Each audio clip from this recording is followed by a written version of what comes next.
Solar ഉപഭോക്താക്കൾക്കുള്ള ഉയർന്ന ബില്ലിലെ KSEB വിശദീകരണത്തിനെതിരെയും പ്രതിഷേധം. KSEBയുടെ കണക്കുകളിൽ വലിയ പിഴവെന്ന മുൻ DGP R ശ്രീലേഖ ഓരോ മാസവും സോളാർ ഉൽപ്പാദിപ്പിച്ച യൂണിറ്റ് KSEBയുടെ ഇഷ്ടപ്രകാരം തോന്നിയതുപോലെ കുറയ്ക്കുമെന്നും വിമർശനം.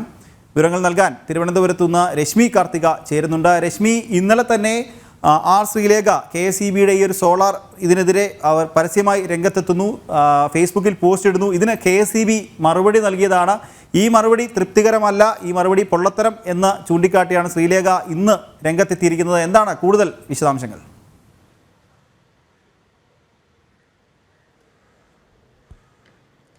നിഖിലി, പുരപ്പുറ സോളാർ പദ്ധതിയുമായി ബന്ധപ്പെട്ട് വ്യാപകമായ പരാതിയാണ് ഉയർന്നു വരുന്നത്. ഉപഭോക്താക്കളിൽ മുൻ DGP R ശ്രീലേഖ മാത്രമല്ല, മറ്റ് നിരവധി ഉപഭോക്താക്കൾ പരാതിയുമായി രംഗത്തെത്തിയിട്ടുണ്ട്. ഈ മാസവും കഴിഞ്ഞ മുന്നത്തെ മാസം, അതായത് ഈ 2 മാസങ്ങളിലെ ബില്ല് വന്ന സമയത്ത് വലിയ രീതിയിൽ ക്രമാതീതമായി ആ ബിൽ തുക ഉയരുകയാണ് ചെയ്തത്. മുൻ DGP R ശ്രീലേഖയ്ക്ക് 10,000 രൂപയ്ക്ക് മുകളിലേക്ക് ബിൽ ഉയർന്നു എന്നുള്ളതാണ് അവർ പറയുന്നത്. കാരണം സോളാർ സ്ഥാപിച്ച ആദ്യ മാസങ്ങളിൽ അവർക്ക് കുറവ് ബില്ല് വന്നെങ്കിലും പിന്നീട് വലിയ രീതിയിൽ വർധനവാണ് ഉണ്ടായത്. അതും എന്ത് ഉപയോഗിച്ചിട്ടാണ്? വലിയ രീതിയിൽ വൈദ്യുതി ഉപഭോഗമൊന്നും തന്നെ നടന്നിട്ടില്ല എങ്കിൽ പോലും വലിയ രീതിയിൽ ബില്ല് ഉയരുകയാണ് ഉണ്ടായത്. തോന്നിയതുപോലെയാണ് ഇത്തരത്തിൽ നിരക്ക് ഈടാക്കുന്നത് എന്നുള്ളതാണ് മുൻ DGP R ശ്രീലേഖ ഫേസ്ബുക്കിൽ വിമർശനവുമായി രംഗത്തെത്തിയത്. കഴിഞ്ഞ ദിവസം ഫേസ്ബുക്കിൽ അങ്ങനെയാണ് കുറിച്ചത്. അതിനുശേഷം നിരവധി പേർ അതിനെ പിന്തുണച്ചുകൊണ്ട് രംഗത്തെത്തുന്ന ഒരു സാഹചര്യം ഉണ്ടായിരുന്നു. തുടർന്ന് KSEB വിശദീകരണവുമായി രംഗത്തെത്തി. KSEB ഒരു കണക്കുകൾ നിരത്തി. ഇത്തരത്തിലുള്ള ആരോപണങ്ങൾ അടിസ്ഥാനരഹിതമാണ് എന്നുള്ളതായിരുന്നു KSEBയുടെ ആരോപണം. ഇന്നിപ്പോൾ വീണ്ടും അതിന് മറുപടി നൽകി. KSEBയുടെ ഈ ഒരു വിശദീകരണത്തോടും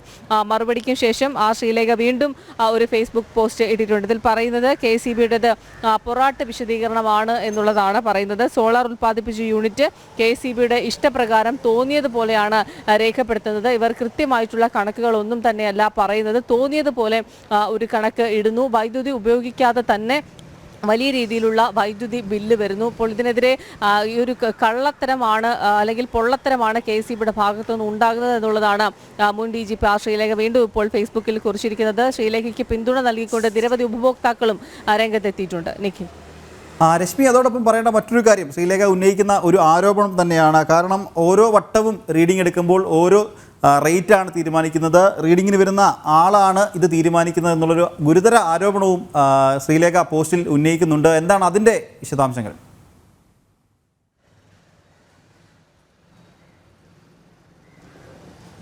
അതുതന്നെയാണ് ഈ പോസ്റ്റിൽ പറയുന്ന ഒരു കാര്യം. അതായത് എന്ത് തരത്തിലുള്ള കണക്കാണ് ഇവർ രേഖപ്പെടുത്തുന്നത് എന്നുള്ളത് മനസ്സിലാകുന്നില്ല എന്നുള്ളതാണ് ഈ പോസ്റ്റിൽ ശ്രീലേഖ പറയുന്നത്. കഴിഞ്ഞ ദിവസം ഇട്ട ഫേസ്ബുക്ക് പോസ്റ്റിൽ സമാനമായ രീതിയിൽ തന്നെയായിരുന്നു വിമർശനമുള്ളത്. കാരണം എന്ത് രീതിയിലാണ്, അതായത് ഓരോന്ന് ഉപയോഗിക്കുന്നതിനും ഏത് രീതിയിലുള്ള ചാർജാണ് അവർ ഈടാക്കുന്നത് എന്നുള്ളതാണ് പ്രധാനമായും മുന്നോട്ട് വയ്ക്കുന്ന ഒരു സംശയം. അതിലൊരു വ്യക്തതയില്ല എന്നുള്ളതാണ്.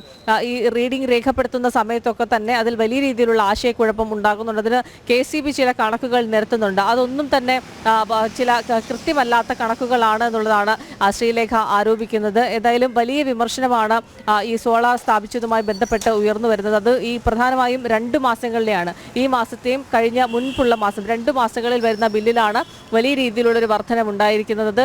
KSEB ഇതിൽ കള്ളത്തരം കാട്ടുന്നതാണ്. KSEBക്ക് തോന്നിയതുപോലെ നിരക്ക് ഈടാക്കുന്നതാണ് ഈ ഒരു വൈദ്യുതി ബിൽ ഉയർന്നു കാട്ടുന്നതിന് കാരണമെന്നാണ് പ്രധാനമായും ഉയരുന്ന വിമർശനം. നിഖിൽ, എന്തായാലും KSEBക്കെതിരെ R ശ്രീലേഖ ഇന്നലെ ഒരു ഫേസ്ബുക്കിൽ പോസ്റ്റ് പങ്കുവച്ചിരുന്നു. ഇതിന് KSEB ഒരു മറുപടിയും നൽകി. എന്നാൽ ആ മറുപടി തൃപ്തികരമല്ല, ഇത് വെറും പൊറോട്ട് മറുപടിയാണ് എന്ന തരത്തിൽ ഇന്ന് വീണ്ടും ശ്രീലേഖ പോസ്റ്റുമായി രംഗത്തെത്തിയിട്ടുണ്ട്. KSEBയെ വിശ്വാസത്തിലെടുക്കാൻ സാധിക്കില്ല. ഓരോ മാസവും അവർ ഓരോ രീതിയിലാണ് റീഡിംഗ് എടുക്കുന്നത് എന്ന തരത്തിലുള്ള വിമർശനങ്ങൾ, ഗുരുതര ആരോപണങ്ങളൊക്കെ ശ്രീലേഖ നടത്തുന്നുണ്ട്. എന്തായാലും വരുന്ന ബുള്ളറ്റിനുകളിൽ ഇതിൻ്റെ കൂടുതൽ വിശദീകരണം അല്ലെങ്കിൽ വിശദാംശങ്ങളൊക്കെ വരും. ഇപ്പോൾ അതിൻ്റെ വിശദാംശങ്ങൾ തിരുവനന്തപുരത്ത് നൽകിയ രശ്മി കാർത്തികയായിരുന്നു.